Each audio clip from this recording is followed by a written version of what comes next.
and community radio men fele Jara Soma membe Lower River region and Skype FM men fanam Angleterre mir beni Star FM radio ke denne ke yin talan saba kibarol natali baylo barle be nyama so to kunke Sadio Baro ba falal tinya kibarol tal be men moyla follow albe ni be kacha sot labi ni Yuba Jawara sabi ward councilor men lota je tamata tata United Nation na bembato men FAO benti men keta Rome albenna la kacha kan moyla atemera demanding alba moyla fanan bi ko IEC base office ya danda lalo ke candidate wala melbe councilor ya yinina ko sartol melandi campagne sartol anasilolu ye bula noma alba moyla fana Edward Francis Teaching Hospital Loftano ye makoro soto membotanan global initiative alba moyla fana welcome to New Gambia kafola mem fana letter ki President Adama Barrow anala man sekunda kela nyafa itandi be do ko men na banko kan kibarol tal ba moyla ye sojaro dam fana sojaro do fura bondi kolon kono men fele Madiana albo kibaro soto la alba kibaro soto la fana code KMC ila CEO anila financial director ye kili folalde ye kili folal anin kibar to malo albo moyla bi nyin talan saba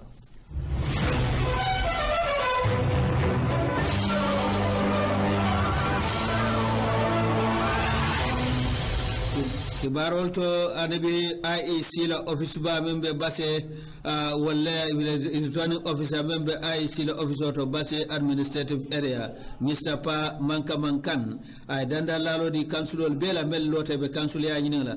ko si lual ni sartol no IEC melandi campagne wi kono ay la wodi tanni nano membe be URR Mr. Kane yenyu kuma kan fonu Star FM radio Alpha Karaga brata tanu basse banko kan kajibe kansulo la campagne be taka nyadile anin fana ni IC Alpha Kachata je anin sate mol melbe URR Mr. Pa Mankan atelem returning officer at IEC basse administrative area itandi fankode motan kansulo sirantang anin nanlem bebe be nyinin kan adi mellondi ka nyinin adu ye campagne datile fanal bela kan inyi wodol bedo nyininka awokobe lare nyadile ala office ay nyitande ko ye wasiyo ko complaino dol sotala ko sotale me alon ko wo sita la dolu mele alon ko jongul ward membe jimara ani wolle PDOIs ani UDP supportalu ani kaba kama ani ko jeko di jama ba ya foko ye manya jawya lekije mele alon ko wolle muy dolu kan parti dolu kan tewte bari amman candidate itandi mele alon ko walla o molle o manyake kan yenyi laaje fananko candidate wol be lahido di ko ibe diamule la kanunte ila molbe koma ibe diamule li makun misakani ko de akabe po be kala kaje jin campagne o kono kaja ka kairo kono fanan ay ka nyama fanan sonaya kono ada killo ka molla ko e mako ila do koto adu fanay kata furinyin kamala ko campagne o wato ye silo noma luwa menfo Star FM Alpha Karaga atentena tata kantora tumanna base jimara no sata wol membije pour ka noma wo campagne membe kiri pour kanslo carte fo men ya lonko abe kiri jeri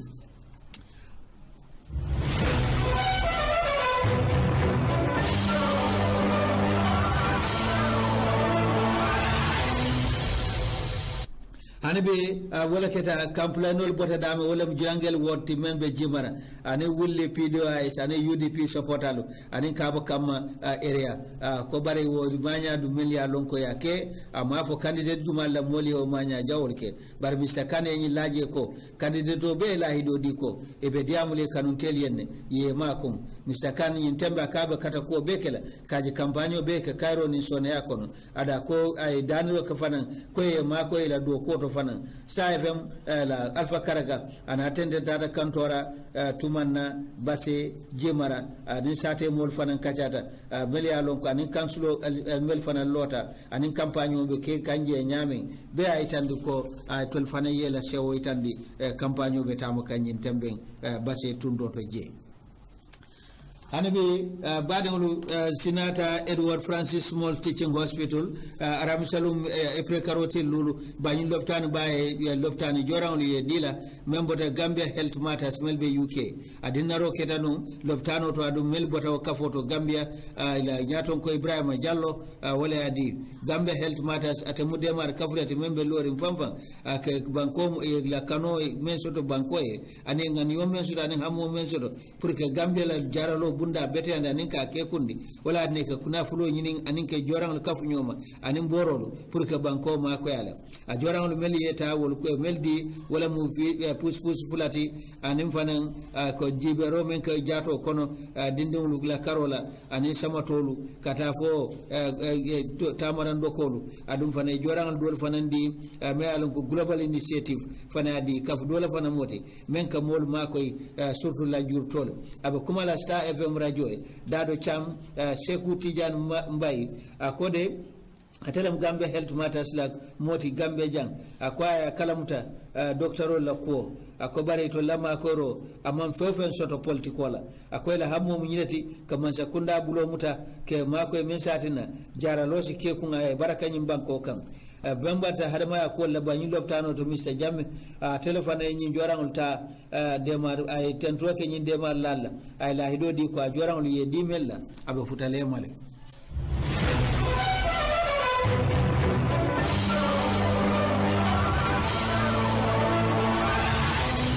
fale nyamen dron Star FM yuba jawara soto jang membe lota ke kansulo ya nyini sabi ward ate dafta ya yuba bismillah be konto ne simol konto assalamu alaykum rahmatullahi wa barakatuh lamoylal mbal be kontonna be kontondiro folola na kebama alfaba mun keta alaji saji baroti ani momo ne mbe lamoyro la ñu wato kono albali malum wala yuba jawara kansulo sabi ward yuba nga kala muta ko tata dunia la simani seno kafba bento Rome United Nation bangla munyenti futa nyin kete nyaadile ite mu kansulo donati fo nyin silo soto kata Rome kata mabe efe wala nyimbe mbato adi donna mu Gambian kote mem mabe ta nyimbe awolum alaje Sadio ila nyin ngaro nyin akuma ya tabaki akata nyamen puru nga sababu mun soto kata benyin conference auto kulom ngake na hamoleti because ngaje ko kulom na kolya kulom mun ketana fankoto Gambia jang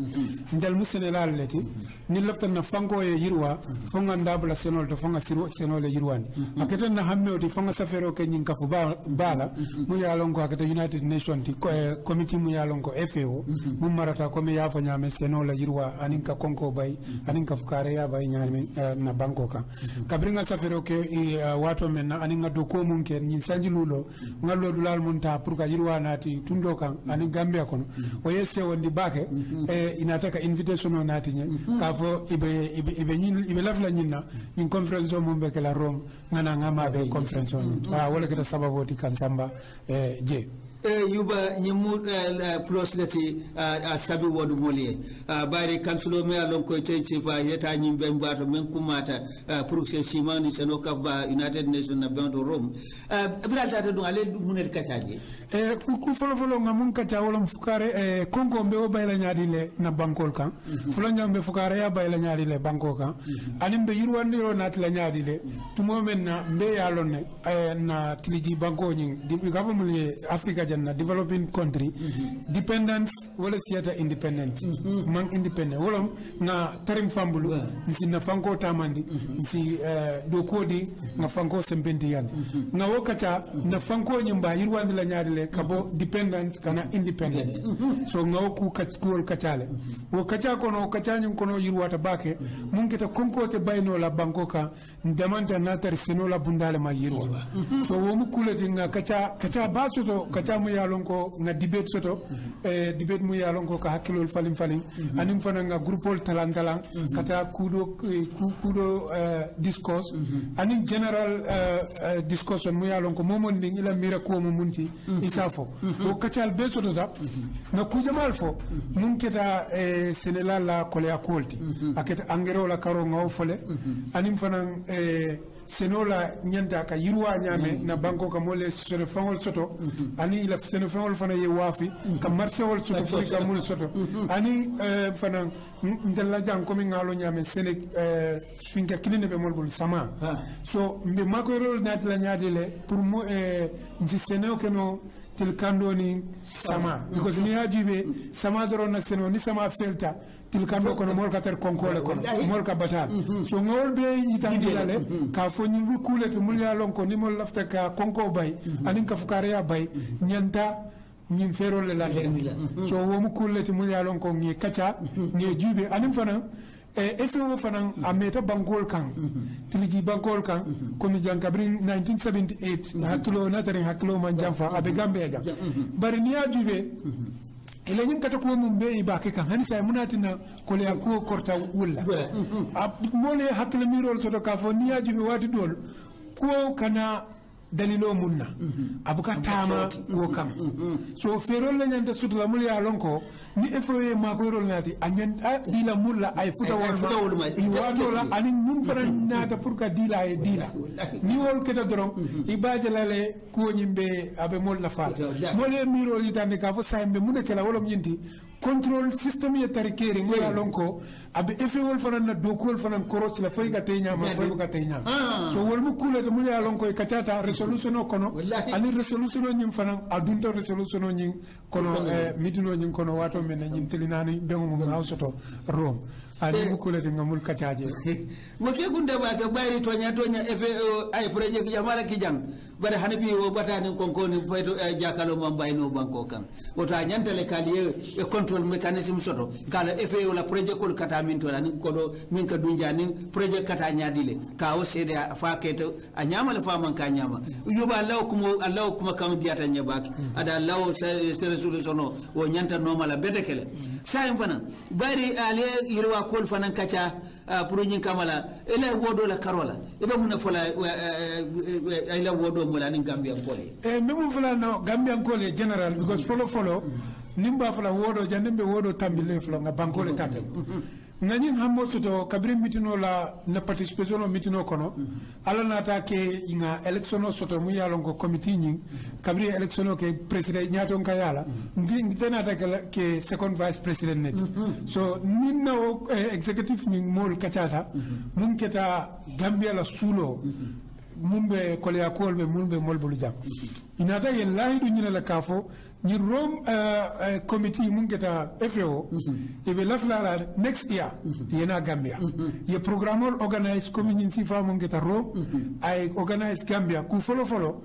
mulbe londo la bundala anin funding kewol anin banko la Senegal ye londo so mun geta FAO la lodulati anin nyanta mun silale tala pour FAO la lodula mun munti abe mol na fala nyaadil fulanya fana kole yakol mulbe molbulu mba adresse la nyaadi le Gambia pour tilkando senoyeke sama senoyeke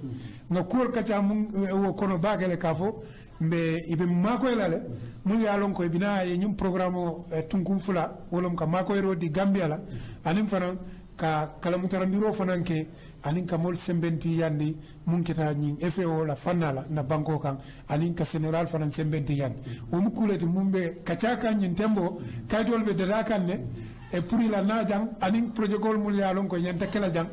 wol kacha be takan ne science den be nyim wato mun ko bari ni kaydol nyil banda ni ala sonda mina stafem jang ka kaydol nyil fanan karambol ye la sidulal mul nga lodula mul ta ka yirwa mun nati Gambia anin sabi won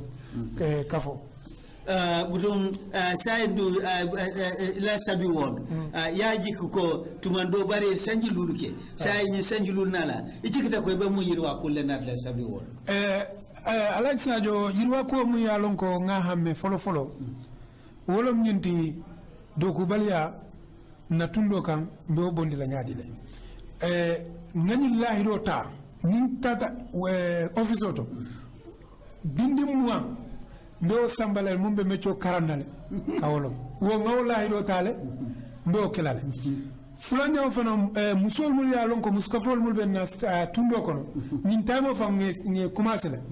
ke be register ka kodo dila yele musu kafol nyel ya longo ke sembentu yandi that's right uni obata je ngani ne foka fo nin sita ni sanjululu nala ni alkalol be kacala le ka je ko projet ko lebe mbul mu ya longo ka gadinol nati musole because nin organizational be do ko la mun gata Taiba Charity Center wol inin Dubai inin Saudi bulo be nyobul o nyin sanjululu tambila nga project sama samba mun gata bo wol nin ka sajiol di molla ka kodol di molla ka manol di molla ka school fees jol di nyin silo lafta pour ka gadinol le sian ni gadinol siata lafta le nin sate mol fana alkalol e kacha ye kinaldi mbe marsol sotono la nyaadi le pour ningan na firi fengol fenken si wafino je wo mu kuleti mu yalon ko abin hammo kono anin tilu transparency laftale wo e tarje because comme be yalo nyame wole Africa wole mbatala nyaton ka tilinu mun lafta democracy silo la nin tilinu wala kolya so wo mu kuleti be mun sabatini la sabi wod bang kan ko kube kala abe kala lankene malal abe kala molbe fengela ku dol fana mi je mun yalon ko kura wala fanala wo man courant soto ni man sakunda be mbulo dun na nyobulle UDP sob ala makoyro kan ala alfa la makoyro kan pour be courant soto la tundo ka nyaade la ani sinor mul yalon ko bridgeol mul be mol bulje ni sama sita mol bu katano karandula wol fanana problème wol be jalla nyaade wol be katatale na executive kapta atle kafunyin atle belori jang ay nyidande ko de la nyembundade masakunda ay be fasalalde jada kende de do ko diola wala mun ka jaralo kende yari ngudi gambian ko la ado min fana be dendin atanyin ministry bunda mi alon ko le madra karam mun tema kundan ko la e bur fana fasala karanyin fana nyinta min fana be dendi dumo kendo nyin fana na ay bodi la din nyul la min saja jada kende anyin asi yirwa asi bambam banko nyin kan ayo ke fendi mi alon ka itande kibar dante bunda dingul la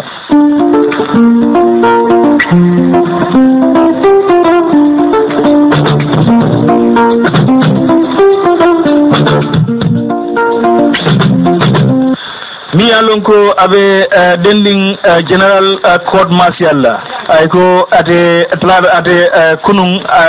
ate karotili nano mimo april karoti 2018 mimo kunung kodi ay ko ate nyin general Mendi anin general Ansumana Tamba ay ko mi alon ko ay tel ya itande ko de mollo mili alon ko ay be jin Gambia en forces nun ebe do ko tambinde kanjele yo bambandi ni dande ko de mi alon ka be dending balangala ya nati de kabring ada nyin commission la nyin officer mi alon ko wolam ate dingul mi belori nyilie ya itande ko de nyilde e manke ate sojarol ti ko de woto ila cito nyinde manyana cito tambindla ada nyin code martial bunda nyina mi alon ko abe dending wala kabriye kiliro ke captain captain Suwaibu Jamme mi alon ko ate ay nyidande ko ate loring ate nyindi ngulle captain Jamme ay nyin itande nunde kode mi alon ko abe dending nyillade ko mantra Gambia Armed Forces e mantra do ko laje kodeke wodo mi alon ko abe dending wala de ko code martial wolta nyil kidi no la nung ayo ke fendi mi alon ko aya kala modum dundino ate o kidi bo nyin to nunje mi alon ko abe dendi wala den ina dana ka kol londi kabriya kalamije ko de nyilde a bambandi ko yela uniform wol betay bulle nyin tembola adula jofana ya londile woto mi alon ko abe dendi wala den nyil mollo mili alon ko nyi dandi ko de yela nyin plit wolom ka la titio nyin ka kol bula ay dal sabati woto molem ayo objection nyin nadi nun ko nyin code martial awo manyan na wolta nyil kidindi no la num awo ke fendi mi alon ka itande ko manke sojardi barde mi alon ko abe dendi wala de silang atelo simfada nyin yo burkala de nyin tembola nyili hanin kabide be tende nalda to code martial nyin nyatlingola ka citio nyin nyatlinyo ato dinkira nyin to adu la citio nyi ko alo fay ada nyin ebre karoti lu muang anel lulu muang ani woro ko talan kononto watolem ube tambila ato code martial je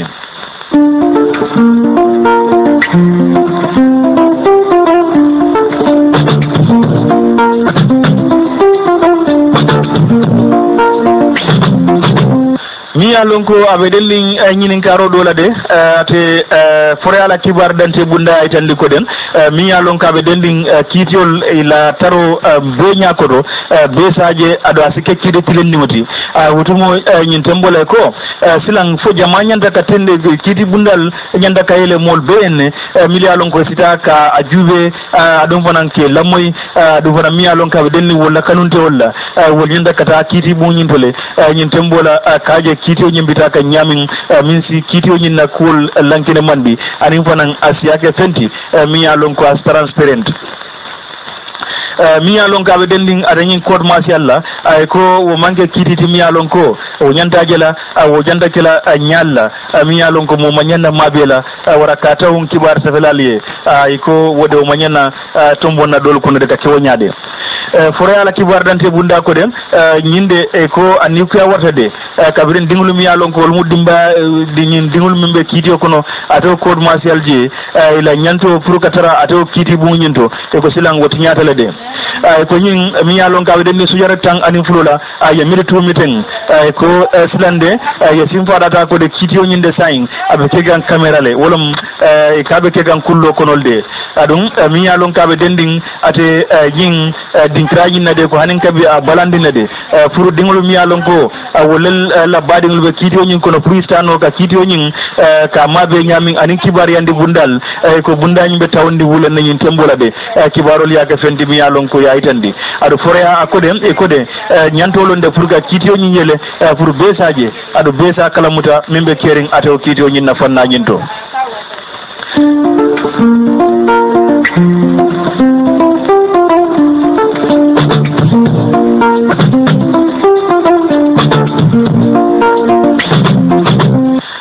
badingulu minya lonko abe dending atanyin television fulanjangala minyanda kala private tv ti ko paradise tv de yanyi tande go de karsaba nyado be doku datlalde la television nyi fana be fundila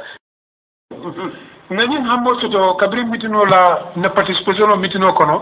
ala nata ke ina election soto mu yalon ko committee ni kabri election ke president nyato kayala ngi tenata ke second vice president net so minno executive ni mori katata mun keta gambia la sulo mumbe kolya kolbe mumbe molbulu jam inata ye laidu nyina la kafo ni rom committee mungeta FAO ebe lafla next year yena Gambia ye programme organize community fa mungeta ro ay organize Gambia ku follow mulbe londo la bundala anin funding kewol anin banko la Senegal ye londo so mungeta FAO la lodulati anin nyenta mun filale tala pour FAO la lodula mu munti abe mol na fala nyaadi fulanya fana ko le yakol mo be molbulu mba adresse la nyaadi le Gambia pour tilkando senoyeke sama senoyeke no kol kata mun wo kono bagale kafo me ibe mako elale mun ya lon ko bina ye nyum programme tunkum fula wolom ka mako ero di Gambia la anim fana ka kala mutarandiro fananke anin ka mol sembenti yandi mun kita ni FAO la fanala na banko kan anin ka general fanan sembenti yandi o mu kuleti mumbe kataka nyin tembo kaitol be darakan ne e pour la najang anin projet gol mul ya lon ko nyanta kala jang wol katabe takan ni sain den be nyim wato mun ko bar ni kaitol nyin banda ni ala sonda mina stafem jang ka kaitol nyin fanan karambol ye la sidulal mul na lodula mul ta ka yirwa mun nati Gambia anin sabi won kafo budum shaidu la sabi won yaji ko tumando bare sanjiluluke sai sanjilul nala ikita ko be mo yirwa kulle na la sabi won Alexa jo yirwa ko mu yalon ko nga hamme folo wolom nyinti do ko baliya na tundo kan do bondi la nyaadi de nani lahi do ta ni tata office auto dindi muwa ndo sambale mumbe mecho karanale kawolo wo ngawla ido tale ndo kelale fulanya fana musol mul ya lon ko muskafol mul ben tundo kono nin tamo fam nge commencer la ke be register ka kodo dila yele muskafol ni ya lon ko ke sembentu yan uni obata je nani ne foka fo nin sita ni sanjululu nala ni alkalol be katala le ka jeko protocol na be mbul mul yalon ko ka gadinol nati musole because nde ning organizational be do ko la mun gata Taiba Charity Center wol inin Dubai ning Saudi bulo be nyobul wo nyi sanjulu tambila ma project sama sama mun gata bohol ning ka sadiol di molla ka kodol di molla ka manol di molla ka school fees jol dinu nyi silo lafta pour ka gadinol le sial ni gadinol siata lafta le ning sate mol fana alkalo le kataye kinaldi mbe marsol sotono la nyaadi le pour ningal na firi fewol fenken si wafino je wo mu kulati mu yalon ko abin hammo kono abin tinu transparency laftale wo tarje because comme be yalo nyame wole Africa wole mbata nyaton ka tilinu mun lafta democracy silo la nin tilinu wala kolya so wo mu kulati be mun sabatindi la sabi wod bank kan lo kube kala abe kala lankene male abe kala molbe fengala ko dol fana mi je mun yalon ko kura wala fanala wo man kura soto ni man sakunda be mbulo dun na nyobulle UDP so ala makoyro kan ala alfa la makoyro kan pour mbe courant soto la tundo ka nyaade ani silor mul yalon ko bridgeol mulbe molbul je ni sama sita molbu katano karandula wol fanana problème wol be jalla nyaade wol be katatale executive level la ni man sakunda bunda mol katata wala le pour fom kambenta o ko la wa ko la ka fay ben sebenti yandi la ni muruta office ni sandulul nala so ku jama le be mu yalon ko mbekela ning sita ni office o kono mbe ni ala sonda mbe wato talale Star FM kana wol be kataja to yubara bake badewlo ale yuba jawrala moy UDP la councilor melodi councilor Sabi Ward atata United Nation FAO la be mbamen keta Rome ka jibe e be yirwa ko keno la nyaadi na nyintiliji bankol kan ani bankol men man sembo soto ani fana be da natla no nyaadi le molka ani la do kol fanan ni fa dundi projet ko nati asibanko mon nafa no nyaadi anin ka sede ko ya wuli men kama dun ta wala to yuba ya witande ko yaw sartol tale adi be parela ka do ko afam ako FAO alfal sodo alam ma be ni ala kiritala be bolana rom kana jam kana nyimbe sifal soto jam ado be yuba be tentula be jayla bake ado ni ala sonte be kanyela yuba bayre injikita ko ne wida fanan nyim carte finala dama bo pare ka mudela fay be la manière ko be bin la ni election man kana mais la manière ne ni ala sonda be bin la because harma ni mo ñin sañu lulu mun tambita nde ni mulbe ñola wala independent candidate do bari independent candidate do ni mo le ajube mum bi jenu na député o mum gete honorable Makasiti ay sañi lulu folo ka ay fula ñawa dole ko bari nde mun nati sabi wor protocol mun nati ngamul kontite hani killing independent candidate to so wo lamane yatal ni ala sonda ni election mum bina ni ba fala wi yuba jawa yo do bare bake yuba ngamira kon don bang bite la kanyet lum tal inshallah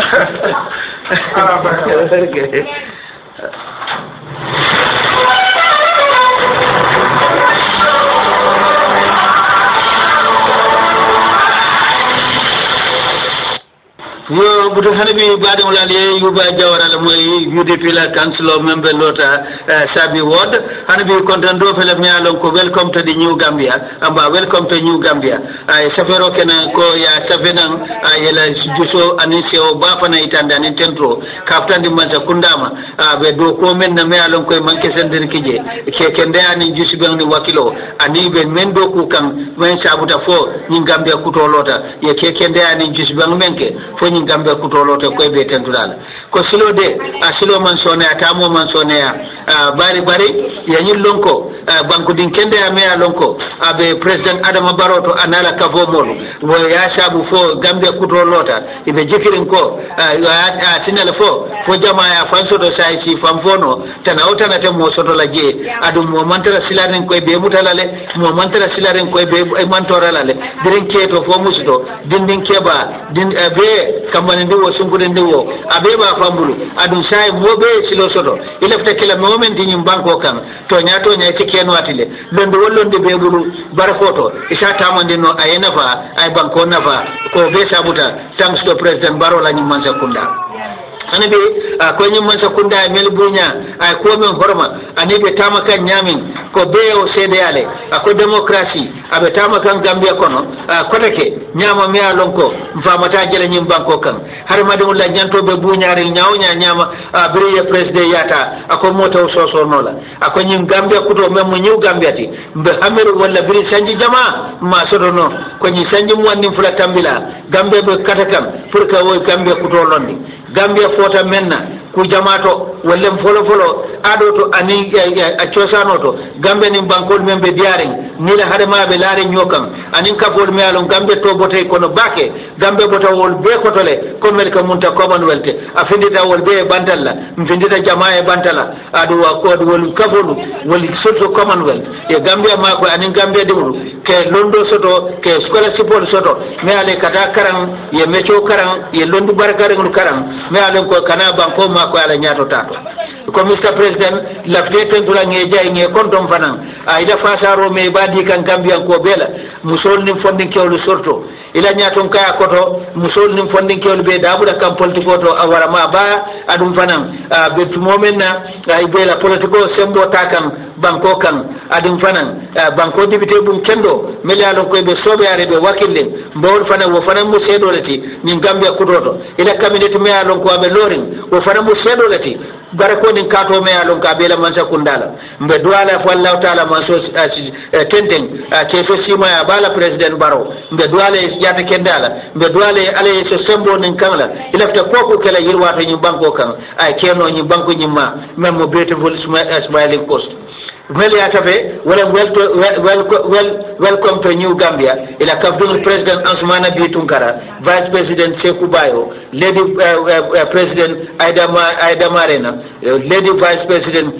Sira Drami, il a PRO Udeda Fe, il a Secretary General Awa Marena, Assistant Secretary General Haja Sajo Jamba, anin chief advisor alaji kisima drame kafo fama alaji yusufu wage anin kafo bama haja tunkara lady advisor aja dusu jambang ani la moko tanglu wala haja bantati haji banta tunkarati anin sirfo manjang kata ibrahima silla anin kajali dafe meya nati wala mariama jamme welcome to New Gambia. Ani be kibarol to fanan sinana ta kota ke soldaro do me alonko ko ya furawtara bu kolonkono me kolonkono ya kolon ya findindi kolonkono madiana tanje sato to kunu army spokesman Major Lamin Sanyang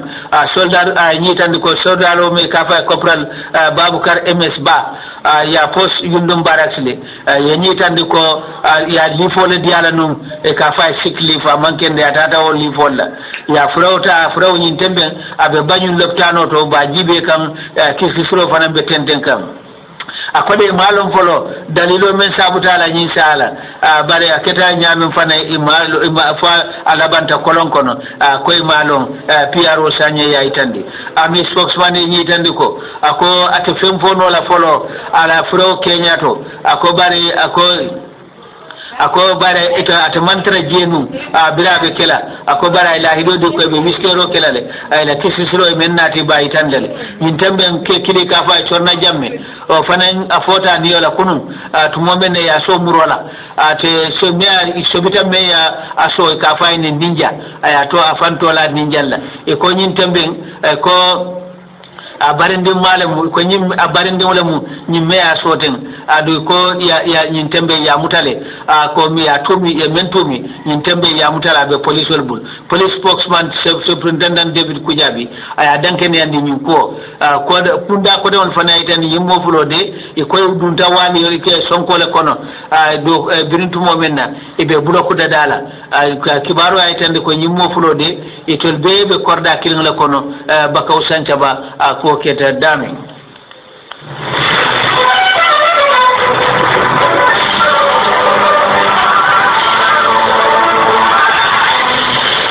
anibi jijaro membe KMC Kanifing Municipal Council abe kerina anibi de to momena standard newspaper ya kalamuta ko kalamuta ko chief executive officer member Cardiff municipal council ila CEO pakani fasanyam ya kanin kaita li fola bunda nyi tande fana nyi laje fanan ko finance director fanan member officer to ate KMC e ka fa juana hall ya fanan kaita li fola adu alfali ko interim management alfa ka fo member marlin KMC la ya danken yandi kode bari madali ma be tande bari nyi mofulo lonta ko ka fa pakani fasanyam atele musioti Cardiff municipal council ya sambali folale adum fane la finance director même Joanna Holti ya fanan sambali folale hanami kibarol do fanan ya itande fanan ko de Lamin Camara permanent secretary member minister of petroleum and energy kunu wa itande jani commission la de akota pale ya ba wala tamata gamtel la gateway management e gamtel la gateway samba nyame ani me alonko wala munna samfil an telephone company bati adum ko di jama ba ifota wala la gateway la tamandoto Mr Camara ya samandi kana finti atelem permanent secretary de watala mun permanent secretary information ya kilolu bulandi wo gateway ko melia gamtel le ka managinu for 2006 wala matala bring wotu momena global voice nata afu uploadun dije ya global voice group bulandi je contract ko di wala akobari nata burka nata spectrum inata di spectrum la wo kola inata di system wala wo kola inata di tella alabanta juma lebur wala MGIT meli alon ko wollebe gamtella gateway tamandika fo jannin 2007 itandi fanko de akoy visa license mendi o maralala pour que ñi gamtella gateway tamandi akoy nata burkale gamtel wollenu matala num to le matala ko bela ñi landi fanan ko de la ministre lord la wato kono wala mo gamtel makoy kambe on dada pour visa license no dada ala maralome ala ba kunna ñi gateway la karola ko bare ina tawo bondi jele fereng Mr Camara tentende ka tede andi ko e kodo me ala ko spectrum ka jwala membe den ni gamtel ni gamtel la niyo wafi spectrum ma nyamen ako wo fanan ata ako la ministre kunda ako man fute tolma adide o tembole executive summon business evaluation ako tumole ye wo tembole ye molu kile pour ka jibe ala business school me ye dada ala julani safaro be tunkun jumalato yo me yo dada wala PKFT fam ye mendada gamtel nin gamtel ye me ya tenda wala ya seda ada marketa akata jane commission bulu sedoti membe den ni hanbi gamtel nin gamtel la wafo ya niol wafi spectrum kamara itandi ko ya beji bele wotembo ya tarako ala jareta kodo menna ya hapodi la jareta menna wala mu dollar million keme dollar million taworo nin killing ani wuli keme fula aji tandi ko ala ministre dabe bulare anabi ko koli yelamandi man sakunda e mendada pour que bankola national telecom wafi anan be compino mem babara gamsel akoy to lota pour que ko murundi ko amur kamuka gamtel murunda noto aji laji fananko Mr Ali Sarai ako mo moti membe tel company comme spectrum ako system 1 ako Spanish based company lem ada nyitandi ko wo company man lansin soto wo tembola kamara gamtel la gateway la MGI ako inate issue wo fana nata kola anim wo fana problem wo soto non anintel ako wo tumole ye tel la contract ko bri tel la contract ko burka MGI inata contract pour que gateway mara Mr Camara itandi abe sede ala ko dollar million pula e ko wore kuntu gamtel la gateway men ko do men ka soto je kar wokari spectrum ko wore kuntu gamtel la ko do to dollar million pula a nyitandi fanko gamtel wo tembola aka mantra minister of information koto wotumo gamtel ya sawndi president Jamila official koto wotumo ya Jamila bijande ya gamtel ta ya sawndi office of the president ya Jamila official koto atendende kaitandi commission la de akodo kulal membe gamtel iba katakam bakele ka kele pour ka jeko tel company ye tel company la contrat ko burka bara nyitandi ko kama kalamuta projet ko me alon ko MGI min tamandi ko bari atamanta ko kafo kono mel yow do ko o tembole situational report wala gamtel be al halo jumalto me sedo e men safe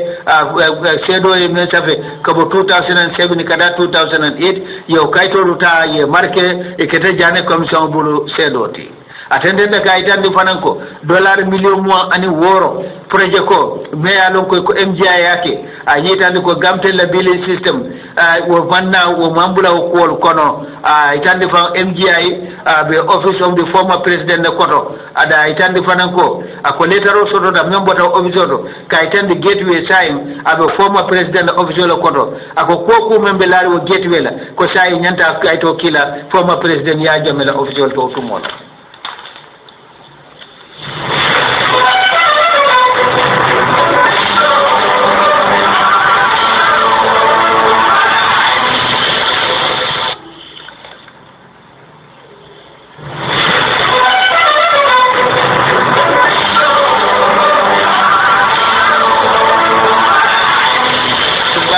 mira wato en so nyile le dron sinana ta kankularol to melbe mbulu jam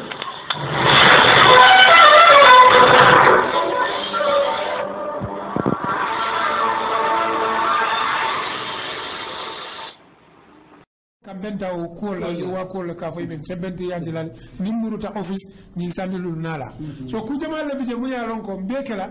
ning sita ni office o kono mbe ni ala sonda mbe wato talale Star FM kana wol be kacaja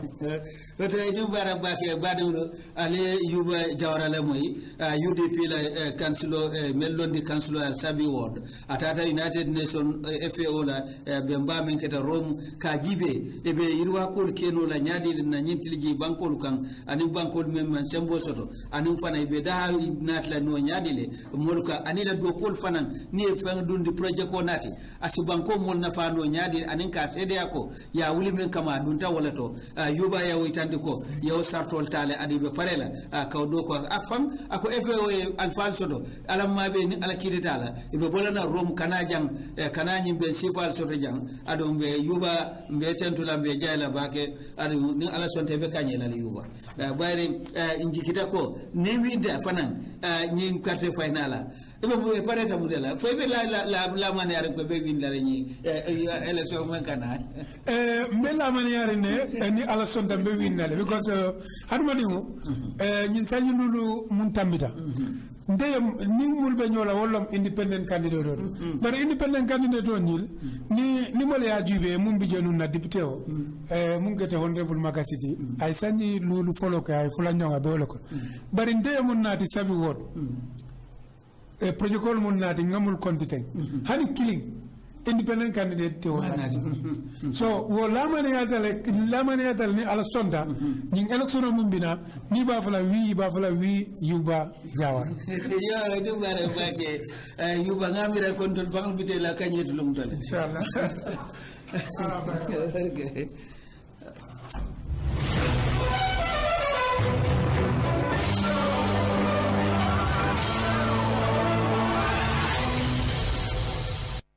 yo buto hanabi baade walaale yuba jawara la moy UDP la council member lota sabi ward hanabi contando fele me alon ko welcome to the new Gambia amba welcome to new Gambia ay safero kena ko ya safenan yela juso anise o bafana itanda ni tentro kaftandi mansa kundama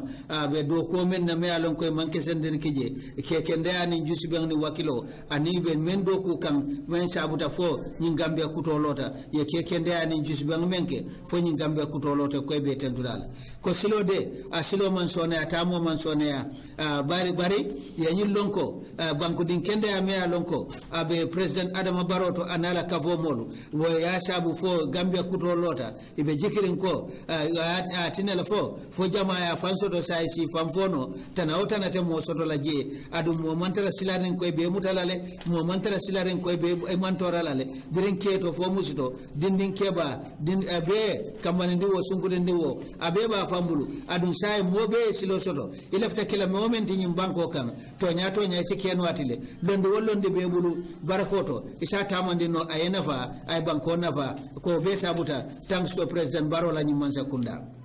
anabe ko nyim mansa kunda mel bunya ay ko men horma anibe tamaka nyamin ko be o cdale ko democracy abe tamaka gambia kono kotake nyama mi alonko mfamata jele nyim banko kan har madi ulla nyanto be bunyari nyaaw nyama biriye president yata